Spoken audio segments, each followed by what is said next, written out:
Assalamualaikum warahmatullahi wabarakatuh. Apa kabar anak-anakku sekalian kelas 9 Madrasah Sanawiyah Nurul Fala Arman. Selamat bertemu kembali di materi kita kali ini yang berbeda bab, yaitu bab 8 tentang partikel penyusun materi dan penggunaan dalam kehidupan sehari-hari pada semester genap tahun 2020-2021. Semoga kita semua dalam keadaan sehat walafiat dan selalu dalam lindungan Allah Subhanahu wa taala. Jangan lupa mematuhi protokol kesehatan karena kita masih dalam masa Covid-19, dan tetap menjaga 3M, memakai masker, mencuci tangan, menjaga jarak, menghindari dari kerumunan. Tetap semangat walau belajar dari jarak jauh. Sebelum kita mulai belajar kali ini, marilah kita berdoa dengan membaca Bismillahirrahmanirrahim. Semoga pertemuan kita kali ini diberkahi oleh Allah Subhanahu wa taala. Yuk kita mulai. Bab 8 tentang partikel penyusun materi dan penggunaan dalam kehidupan sehari-hari.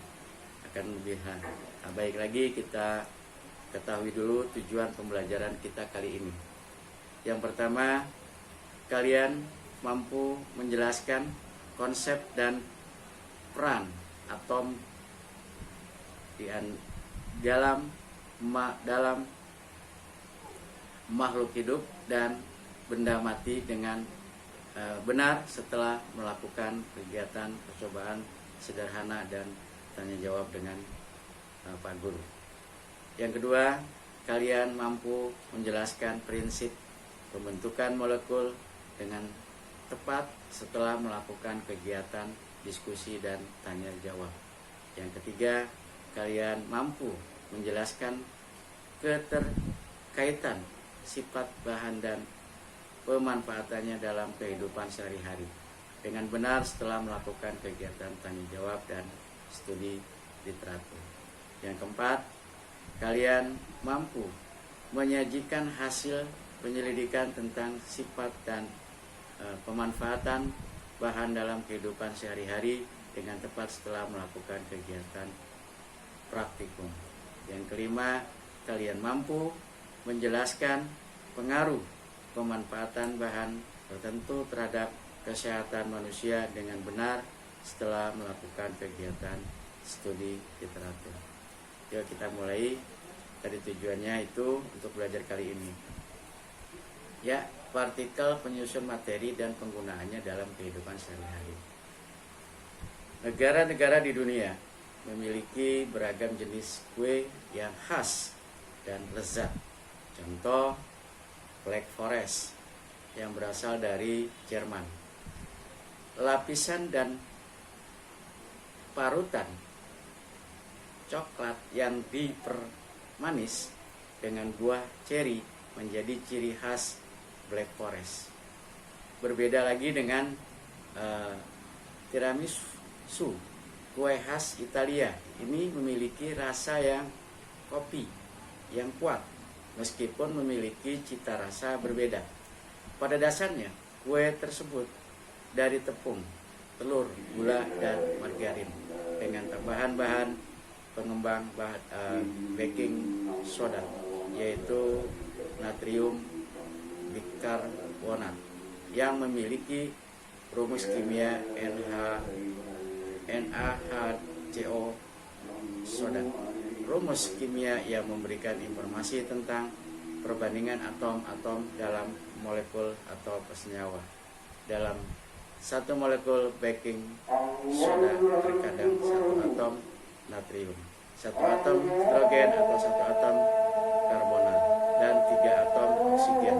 Apa yang dimaksud molekul dan atom? Bagaimana atom membentuk molekul? Kita akan pelajari pada selanjutnya di materi kali ini.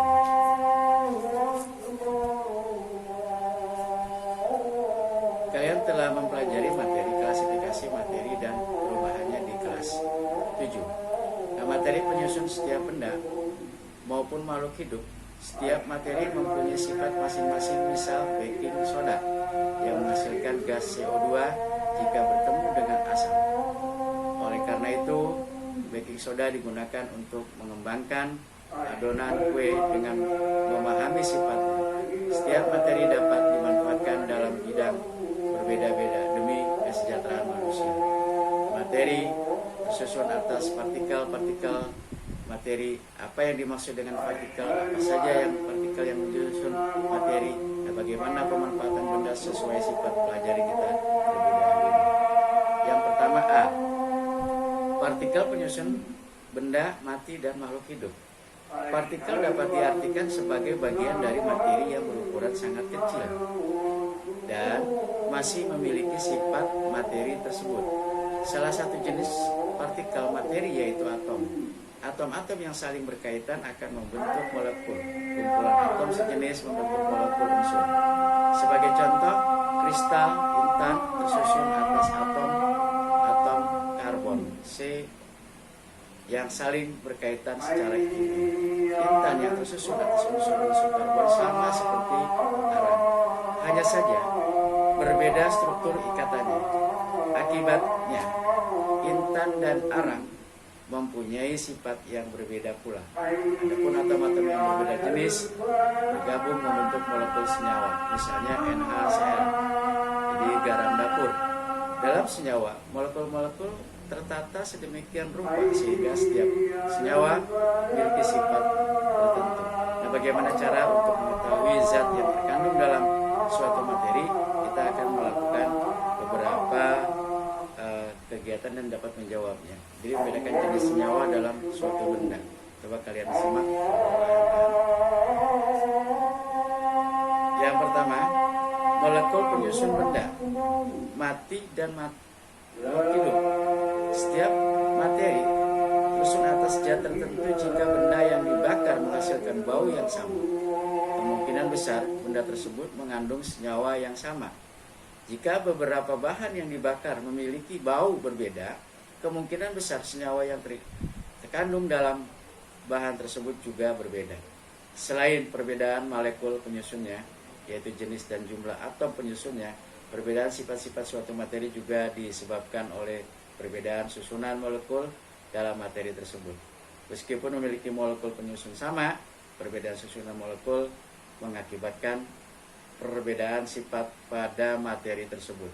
Sebagai contoh, amilum dalam singkong dan selulosa dalam batang tanaman singkong.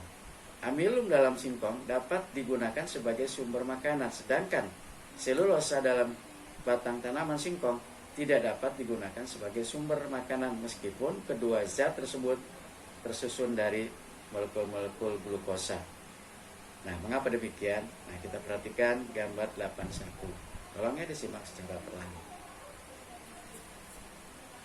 Berdasarkan gambar-gambar tersebut, perbedaan sifat amilum dan selulosa disebabkan oleh adanya perbedaan pada susunan dan jenis ikatan antar molekul penyusunnya. Molekul-molekul glukosa dalam amilum dihubungkan oleh ikatan glikosida. Sementara itu, molekul-molekul glukosida dalam selulosa dihubungkan oleh ikatan glikosida. Nah, di sini ada unsur-unsur penyusun tubuh manusia. Sekian dulu materi kita kali ini. Nanti akan kita lanjutkan tentang yang nomor 2, atom dan partikel penyusunnya. Sebelum kita akhiri materi kita pada kali ini, kita tutup dengan ucapan alhamdulillahirabbil alamin. Semoga kalian dapat memahami dan dapat menyerap apa yang disampaikan tadi. Sekian, sebelumnya mohon maaf. Selalu jaga jarak, selalu mencuci tangan, selalu hindari kerumunan. Itu yang kita minta agar semua kita dalam keadaan sehat walafiat, selalu berjumpa terus dalam keadaan baik. Sekian, billahi taufiq wal hidayah. Wassalamualaikum warahmatullahi wabarakatuh.